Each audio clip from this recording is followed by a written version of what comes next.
Salut! Sunt Vicky. Foarte mulți dintre dumneavoastră dețin aparate foto cu ajutorul cărora puteți realiza fotografii la rezoluții foarte mari, ceea ce este un lucru bun, însă atunci când vine vorba de internet, fotografiile noastre ar trebui să fie de dimensiuni cât mai mici, la rezoluții acceptabile pentru a putea fi publicate și încărcate rapid pe paginile de internet și eventual trimise prin e-mail prietenilor, colegilor, cui doriți. Pentru aceasta aveți nevoie de un program cu ajutorul căruia să puteți redimensiona aceste fotografii. Recomand astăzi PhotoRaiser, este un programel mic, gratuit, oferit de StormDance. Îl puteți descărca de aici, apăsați butonul Download, salvați fișierul, este doar un executabil, după care îl instalați pe calculator. Cum arată programul? Are o interfață foarte simplă, prietenoasă, nu trebuie decât să alegeți folderul care conține imaginile pe care doriți să le redimensionați, deschidere.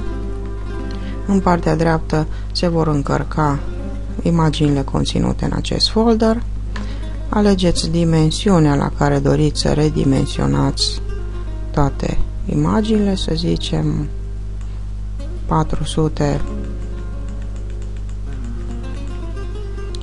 ar fi suficient, calitatea imaginii 85%, apăsăm butonul Resize Photo Now.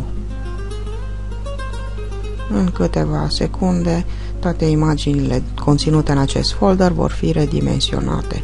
Puteți urmări în partea stângă cât mai are de lucru programul, 14, 13, 11. Da, trece rapid prin fiecare imagine și o redimensionează.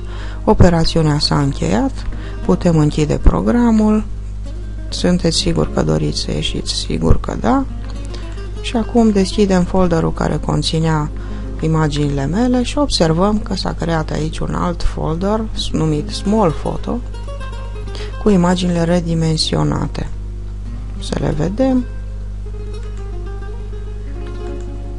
Da, toate imaginile mele au fost redimensionate.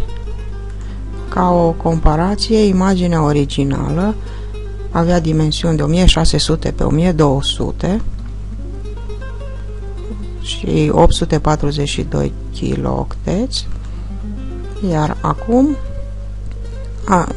are dimensiunile de 400 pe 300 și doar 31 kiloocteți. Suficient de clară ca să poată fi văzută pe internet, să fie postată sau trimisă pe e-mail și la dimensiuni foarte mici. Sperăm că v-a fost de folos. Până data viitoare, numai bine!